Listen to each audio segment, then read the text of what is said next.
Good evening. It's nice to be with you here, be with all of you here tonight.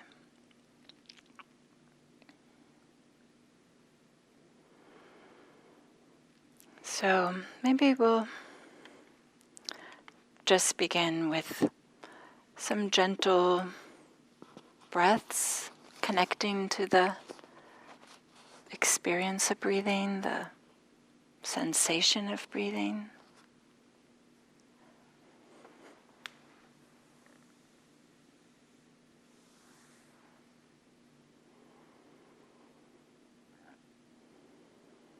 Maybe it's the chest moving or the abdomen moving.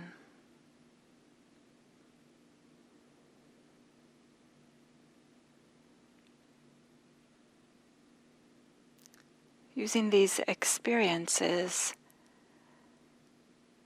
a place where we can rest the mind, so to speak.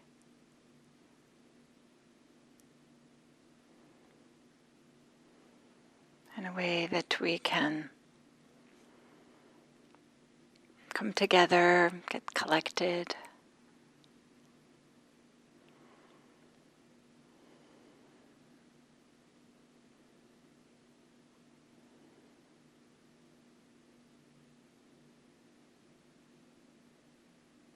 Rather than all the wandering that minds like to do.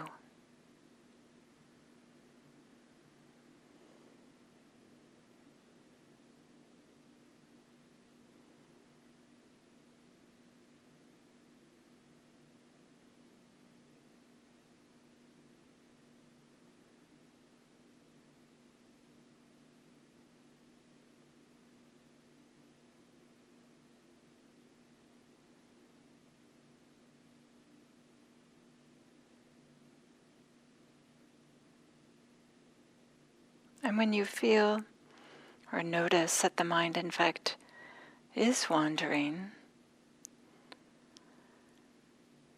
just very simply, gently begin again with noticing the sensations of breathing.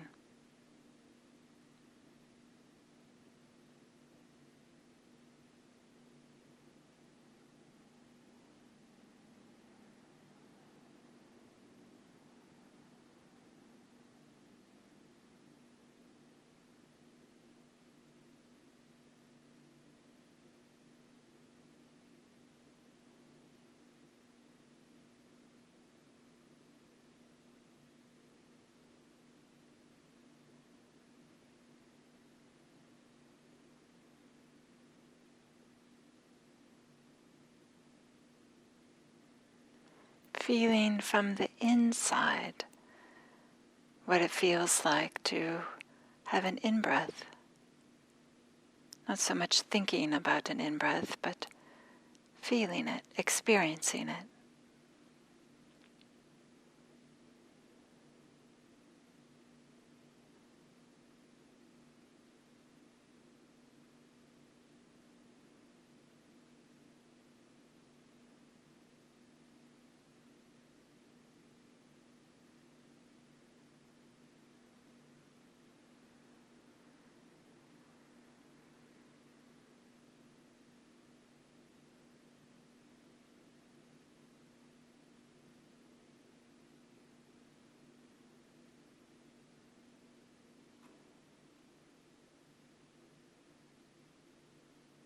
And of course, the same with an out-breath.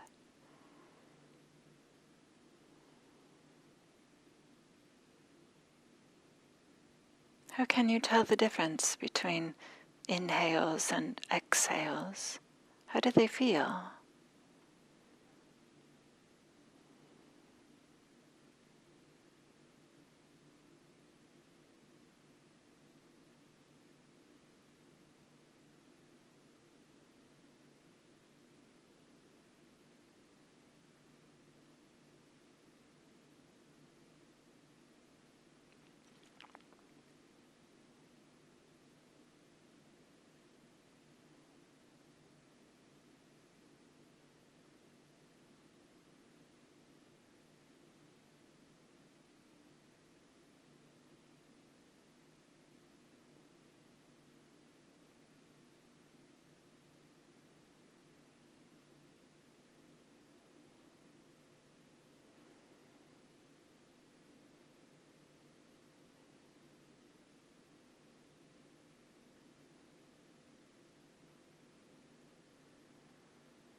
We don't have to make it a problem when we discover that we're no longer paying attention to the sensations of breathing.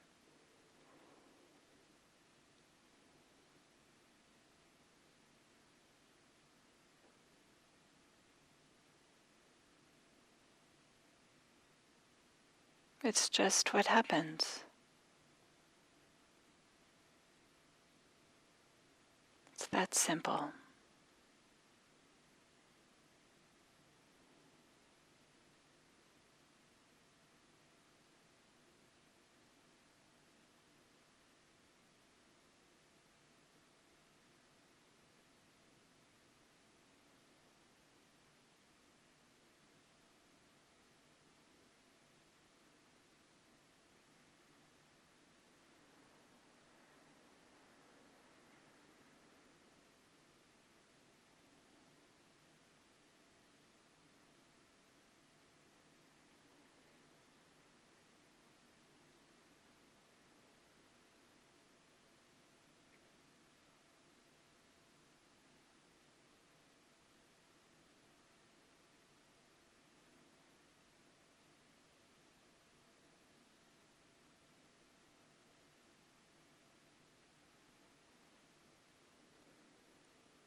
Notice that sounds just appear.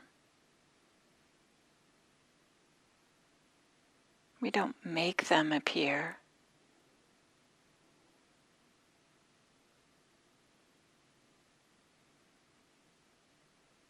They arise and pass away.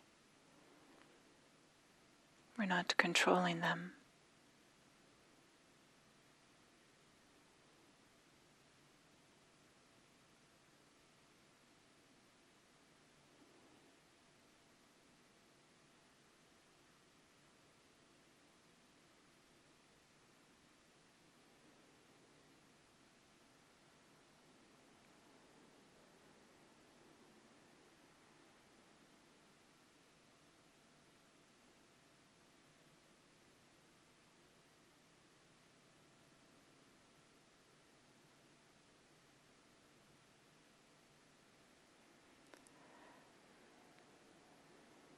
Notice that sensations in the body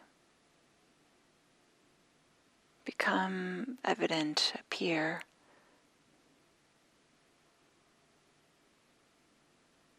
We're not controlling that either.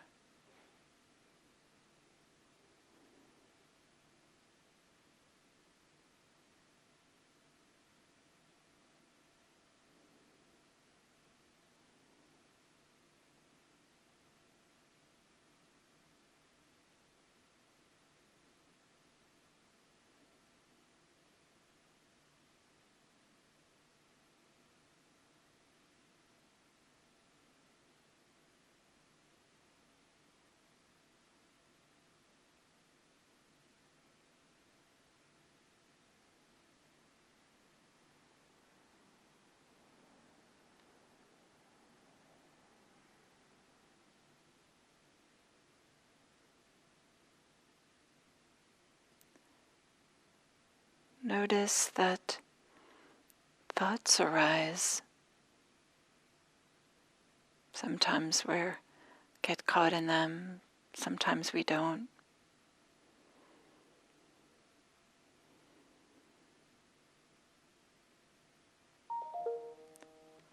Who's controlling that?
Is there a controller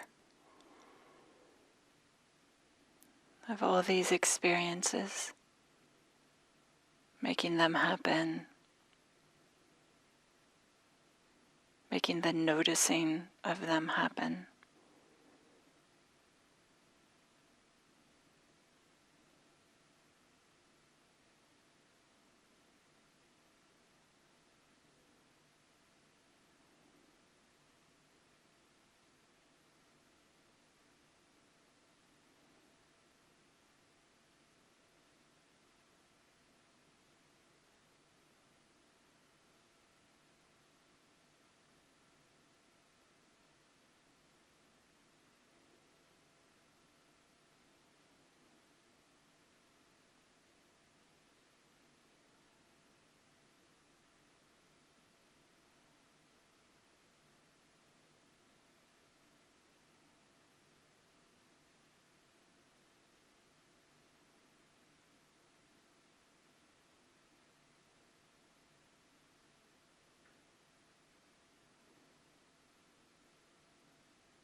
These experiences arise and pass away. Who's making them? Is there? What is making them? Is there a controller?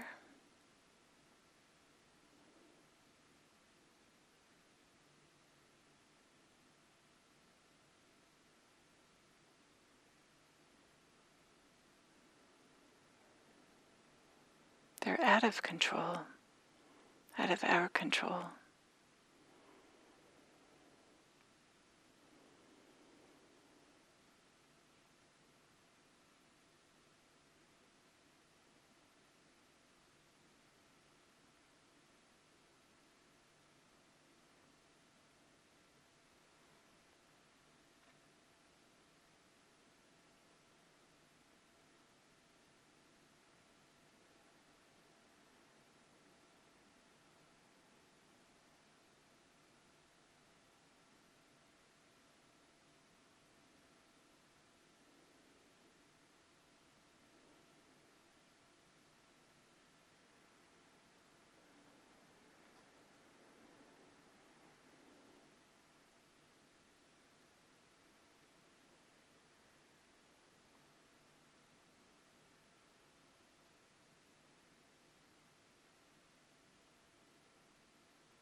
So notice that you're not making any of these experiences.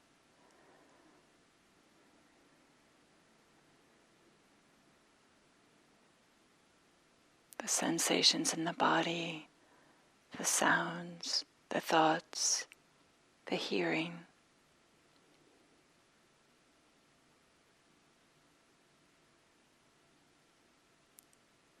You're not at the center controlling everything, making it all happen.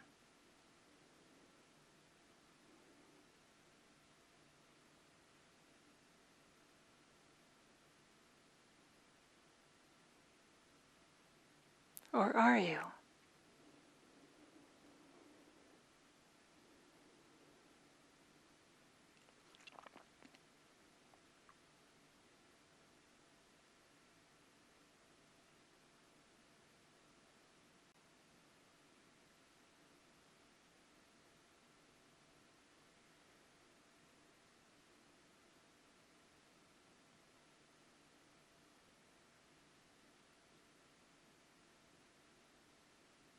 Does it feel like you are at the center? Where is the center?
And if you're not sure, what is she talking about? Just notice that thought arose.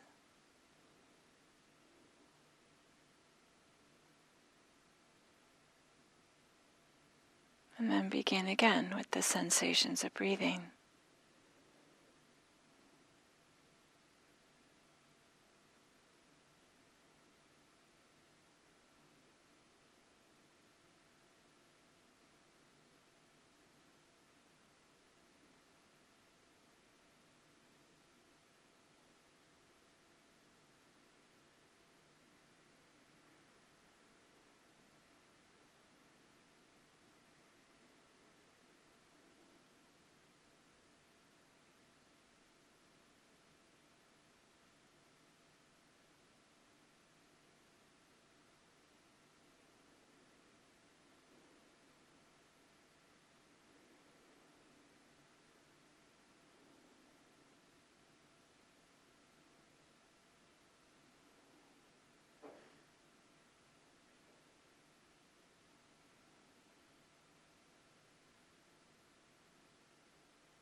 Nothing needs to happen.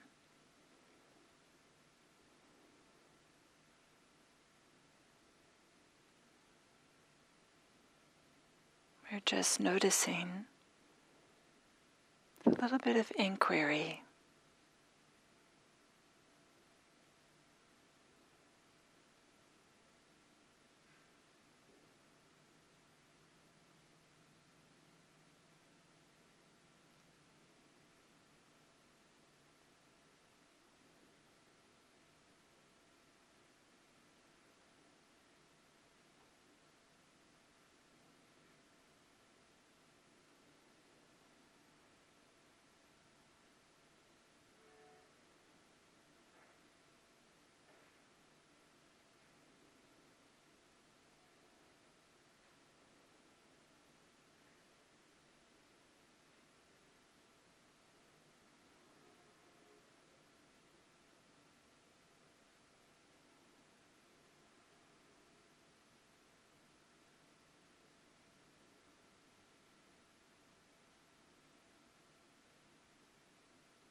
can be helpful to have this inquiry of who or what is at the center of it all, or who or what is making all this happen.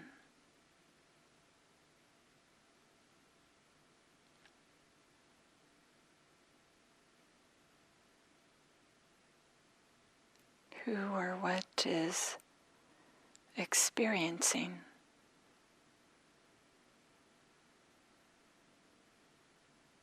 And who or what is having the inquiry about experiencing.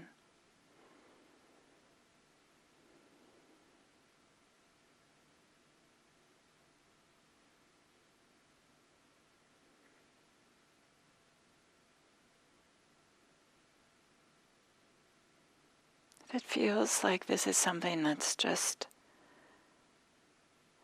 a quandary, something to get tangled up in, you can just let it go.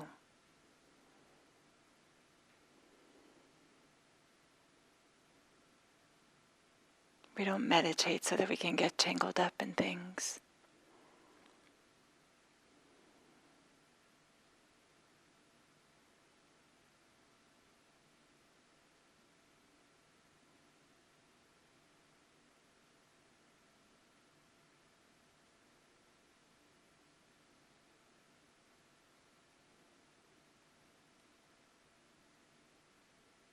But if we can have this inquiry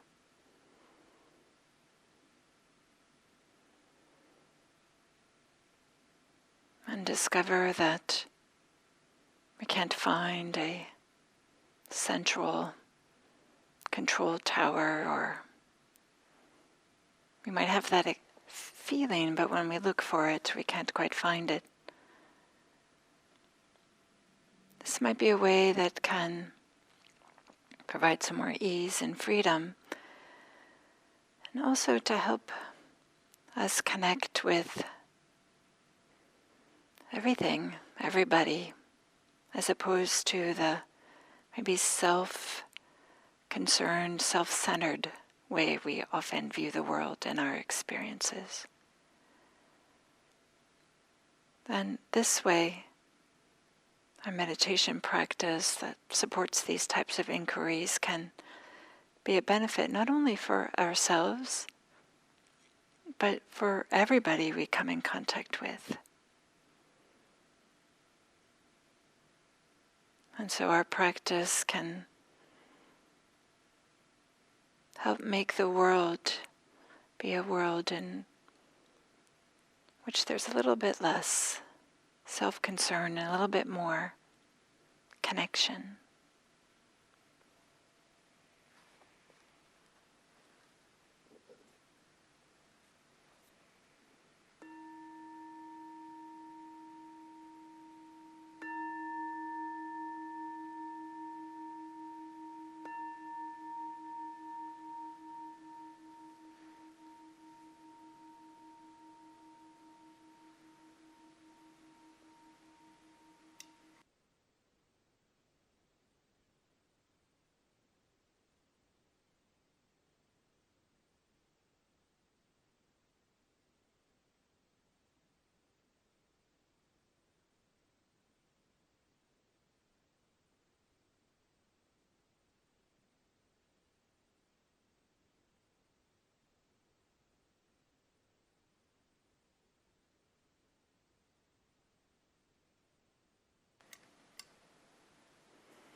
I wonder if I'll ever get used to all these buttons and things here.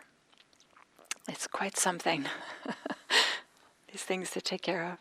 In some ways it's kind of fun. So, I wanted to explore again a little bit this idea of inquiry or questioning. I talked a little bit about it last week, and I'd like to explore it a little bit more. Some of you might be familiar with the story of the Kalamas, It's a group of people that had a lot of spiritual teachers coming through at the time of the Buddha. And then when the Buddha's in the neighborhood, they asked him, well, there's all these different teachers coming through. Who should we believe? Who's telling the truth? And rather than just the Buddha saying, well, I'm the one that's telling the truth, you should believe me, instead of saying that, he encourages them to question. He encourages them to have an inquiry. There's a few things that he says, and one of them, the primary ones, is to ask these questions. Does this lead to welfare and happiness? If yes, then live in accordance with it. Does this lead to welfare and happiness? And then another question is, does this lead to harm and suffering? And if yes, then to abandon it. So to pay some attention to what they're doing, what they're saying, what they're thinking, including their inner life, their inner mental events, including the intentions. And so we can do the same. Is what we're doing, does this lead to welfare and happiness? Are my intentions that are underneath my behavior, that are underneath what I'm saying, are they such that they come out of a sense of I want to be right? Or maybe they come out of a sense of I want to be seen in a particular way. I want to be seen as a smart person. Or are our intentions coming out of compassion and care and trying to do the right thing for ourselves and others? So not only do we pay attention to what we're doing in our speech and our inner mental life and our intentions, but we also pay attention to the consequences. Is what we're doing lead to happiness? Is what we're doing lead to greater suffering and harm? So this type of inquiry requires that we're connected to our experiences, that we are paying attention and that we're noticing. Not that we have to have this question like, is this right? But the question of what is happening? What is what are the consequences? With a spirit of discovery, or maybe like a research scientist, or okay, so I did this, and then what happened? What were the consequences of this? In some ways, when I was a research scientist, I used to love this part. This was one of my favorite parts, actually, is to have a question about how does this work, or is this, what's the role of this particular factor or element, and then to be able to go into the laboratory and test it. To have the skills and to have the resources to be able to do that, to have a question and to go in and test it. And I think that that Buddhism kind of encourages this research scientist, or being a naturalist, for example, just observing. It's part of what makes Buddhism compelling. So rather than this idea that we have to believe, that we have to adopt a particular credo, or that we have to adopt a particular way of viewing everything or interpreting everything, instead this encouragement to see what's underneath the actions, what are the consequences of our actions. So the teachings really ask for us to have a listening heart in some kind of way, to have a wise heart, to have a wise mind, and a mind that pays attention to what is happening, as opposed to taking on and maybe wearing the cloak of particular beliefs, or this. Instead, there's just an encouragement for us to see for ourselves, rather than an insisting that we believe something. So with this practice, practices are offered and understandings are pointed to with the invitation to see if this matches your experience. See if this is how things unfold in your experience. What happens when you do this? What happens when you don't do this? So when we sit to meditate, it isn't so much that we're trying to make something happen. How many times have you done this? Tried to sit and try to make something happen. And of course, it doesn't quite work that way. As was pointed out in the guided meditation, we don't get to control what our experiences are. We don't get to control what's happening. We don't get to make it happen. When we sit down and meditate, we notice. And there's a little bit of a spirit of inquiry of what's happening now. What's happening now? And what's happening now? So can we listen? Listen, can we have a question with the spirit of curiosity, or rather than trying to confirm something that we already know, rather than to have this confirmation bias of like, oh yeah, okay, I know this, I just gotta see this, and I just have to, not really paying attention, but kind of like a check mark, like, oh, okay, there was an in-breath, that's good enough. Oh yeah, okay, there was a sound, that's good enough. Kind of this way that's not really intimate with our experience, but maybe kind of like trivializes our experience.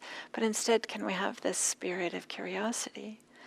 And so we might ask ourselves, well, what blocks some of this questioning? Either these big questions or the question of what's happening right now. And some of it might be that there's an inner critic that kind of shows up really loud and feels authoritative, and it's asking this question: am I getting it right? Is this the experience I'm supposed to be having? Is this right? And so it doesn't really allow us to kind of relax into our experience. Instead, it has kind of like a deadening effect on our practice. This, if we're always wondering or worried whether, am I getting it right? Or maybe the inner critic comes in the flavor like this: well, who am I to question this? Whether it's a teaching, whether it's an experience, maybe whether it's an insight, where there might be a small little voice that thinks, oh, we just have to accept it. Just believe it. We don't feel like, well, who am I? Maybe I'm not worthwhile to question these things. Or maybe the flip side of that is also like, well, surely others know more than I do. I just have to adopt the beliefs that others do. So this trusting of authority, as opposed to in an open-hearted, warm-hearted way, having some questioning of authority. Again, kind of getting back to some of the days when I was a research scientist, I remember that I had this job during the summer, my very first summer after college, and I was a lab assistant, and there was somebody that was in the lab across the hall that was supposed to be some well-known scientist, and that was supposed to, now I don't remember all the particulars, but I remember thinking like, oh, okay, he's supposed to be a really well-known scientist. And I remember that he drove this really beat-up car. There was like a wonder that this car could move at all, right? It was just, I had clearly seen better days. And on this car was this beautiful, clean, new bumper sticker that looked really out of place with this poor beat-up car. And this bumper sticker said, "Question authority." At the time I thought, why would this really well-known authoritative scientists have this bumper sticker, question authority. At the time, that wasn't clear to me when I was, such a young person, right, just starting college. But later I realized, this is what made him such a great scientist. This just having this openness, this willingness to question. So when we're Buddhist practitioners, we're not scientists necessarily, but it's still kind of this spirit of not just passively accepting, but having some curiosity about. So this might not be, maybe for some people it comes naturally, maybe for some people it doesn't come so easily or readily or feels uncomfortable or foreign. In some ways, we live in a culture that in a certain way prides itself on its independence and the pioneering spirit. But in another way, there's an awful lot in our culture that is beholden to authority in different ways. For example, like the media often tells us things to inform us in an entertaining way. Of course they do. This is their job, and we need the media, and it's great that they do this. But sometimes if it's done in such an entertaining way, it might discourage us from being engaged with it or thinking about what was just told, or that was, what did we just hear and what did we not hear, or something like this. It becomes more like just something that we sink into and don't really stay awake for. So Jack Kornfield tells this story. There's a few elements in this talk that are inspired from some things that Jack has said in Dharma talks. But one is that he tells this story of this principal, and she had in her life this wish to do more service. So a few days a week, she began to make sandwiches, after the school was finished in the afternoons. And she had this pleasure of doing service and giving these sandwiches to the homeless. And she would give them to the homeless, and she didn't care if she was thanked, or she didn't care if the homeless refused them. She wasn't doing this to be liked. It just was this calling in her heart that she wanted to be of service to others in this particular way. And it felt like the right thing for her to do at this time in her life is what she was doing. So she was a couple times a week making sandwiches and bringing them to where the homeless people were. Then the media found out, and she became kind of a minor celebrity in her area. And inspired by her work, other teachers and other people around her began to send her money for her ministry. And to their surprise, they all received their money back, and with a short note that read, "Make your own damn sandwiches." I don't know why I always laugh when I think this, make your own damn sandwiches. Right, this encouragement, and to feel in what does if we have a call for service, what does that sound like? What is it calling to do? Maybe service isn't what's being called to for us, but this encouragement, not that we have to do our work ourselves. We have to be engaged. We have to kind of lean in some kind of way, and that we can become more wise or more loving or whatever it is we would like our spiritual practice to do for us, simply by taking on the outer costume or sitting in a particular way or adopting some type of language or any type of exterior imitation. And to ask questions, to have an inquiry, is a way in which we can lean in and really be involved with it, as opposed to just be on the exterior, making our own damn sandwiches. But maybe there's some pressure to not ask some questions or have just some of this inquiries, because, of course, we want to have answers. Not necessarily questions, we want to have answers. We believe that having answers will protect us or provide some security or make us have some more confidence or worry less. But the truth is, we don't know the future. Nobody really knows the future. And maybe this year, 2020, I don't think anybody predicted certainly that this year was going to happen this way. So the truth is that we don't know the future. So there's this story at the time of the Buddha that's Malunkyaputta is a monk under the Buddha. And he goes to the Buddha and says, I'm going to disrobe. I'm going to leave the monastic order. I'm no longer going to be one of your disciples unless you answer some of these questions.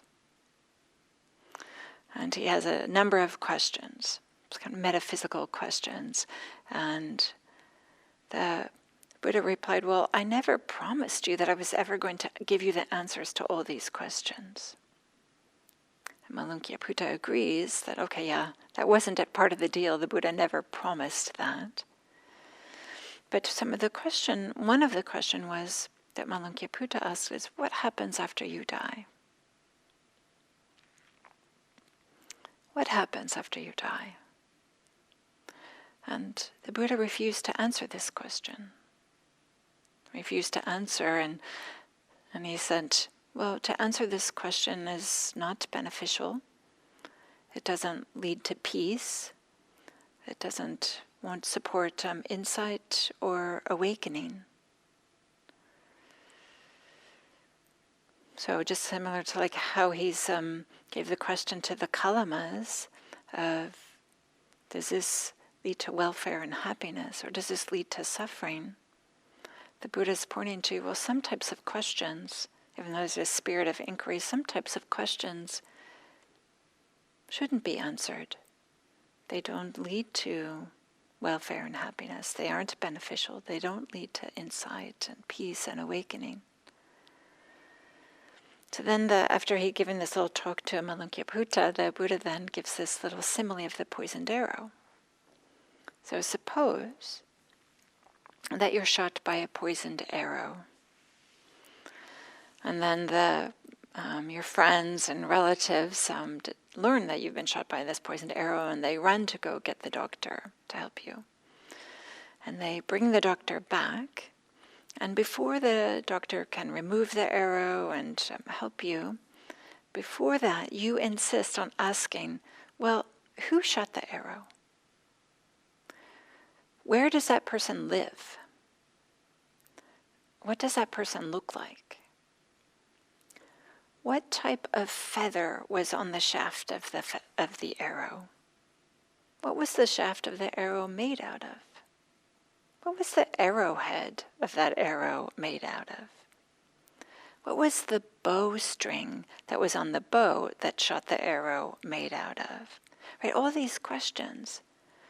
And by the time it took to answer all these questions, the person would have died, having been shot with a poisoned arrow. So in this way, there's a spirit of inquiry, but to notice, to kind of like keep in mind that which questions are worthwhile to answering, which ones are not. Instead, that this practice of questioning is to help us to see for ourselves. Help us to see for ourselves. And in some ways, to see for ourselves is the Dharma. Is to be connected to the Dharma, is to be experiencing the Dharma. And there's a number of ways in which we might understand Dharma, but one way it is described as the Dharma is visible here and now, something that we see. It's immediate, and it's inviting to be seen for oneself. It's onward leading and to be personally realized. So this way of questioning is a way in which for us to connect with the Dharma, which also we could understand as just the flow of how things go, the conditions, this kind of like flowing nature of all experiences, all arisings and passings away. There's a number of different ways we might understand the Dharma, but to help us, we can understand the teachings and what is the Dharma. We can ask big questions. For example,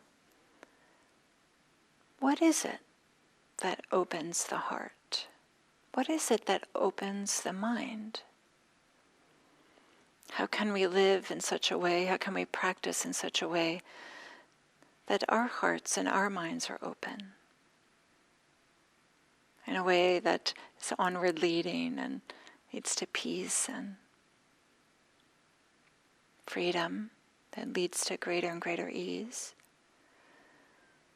And can we live from this place of love and freedom? How can we live from a place of love and freedom, love and wisdom? Sometimes it's easy to see the roots of fear or confusion or greed and hatred and seeing how that's playing out in the world. But can we see also how the roots of love and care and the roots of wisdom also can be playing out in the world? And is this something that we can tap into and trust and use to guide our actions, our speech, and how we show up in the world? So these roots of love, how deep are they in us? And can we trust them? Can we have this inquiry, have this type of question? To explore, to take some time to investigate. Or we might ask a question, how might I live in the freest way possible, with the most amount of freedom, true freedom? So we train our hearts and minds with meditation practice in order that we might face fear and confusion, or allow joy to grow in us, allow some happiness and well-being to grow in us. And with our meditation practice, we might have tastes of freedom, might have tastes of contentment, we might have tastes of well-being.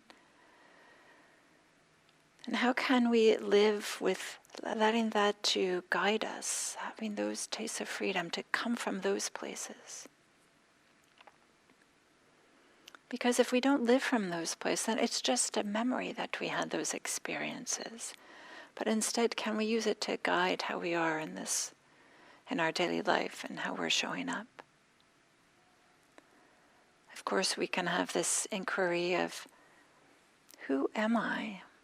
Kind of in a deep sense. What is this? What is this experience?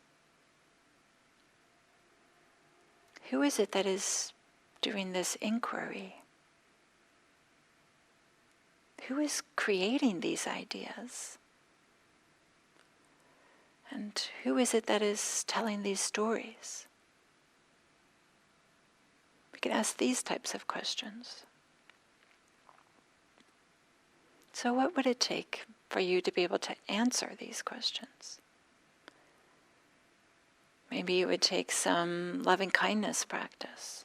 Some people will say that for a year they'll do loving kindness practice steadily as a way to kind of open their hearts and learn the questions of how to live from a place of love. Maybe you could simplify your life, and whatever way that means, literally or figuratively. I recently moved, and I noticed that right when we move, we organize our things and get rid of things that we no longer need. And I'm just noticing that having more freedom in terms of having less items just makes more room for more freedom. Simplifying really has had an impact in a really nice way. So maybe that's something that might support you to answer some of these deep questions. Or maybe to do some service, to make some damn sandwiches.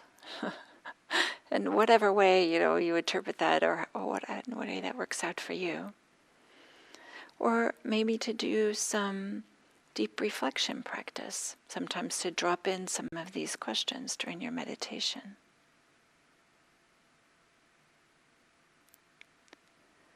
So there are some things that we do know, that the Buddha was pointing to and that our experience tells us. That is, that things are changing. They're inconstant. They are not always, they are not stable. They are not permanent. And this change may be subtle or it might be obvious, but they're always changing. We know that clinging, holding on doesn't work, especially when things are changing. You get kind of a rope burn. This expression is things are sliding through and we're holding on really tight. We know this. We know that experiences only arise when the conditions are in place for them to arise.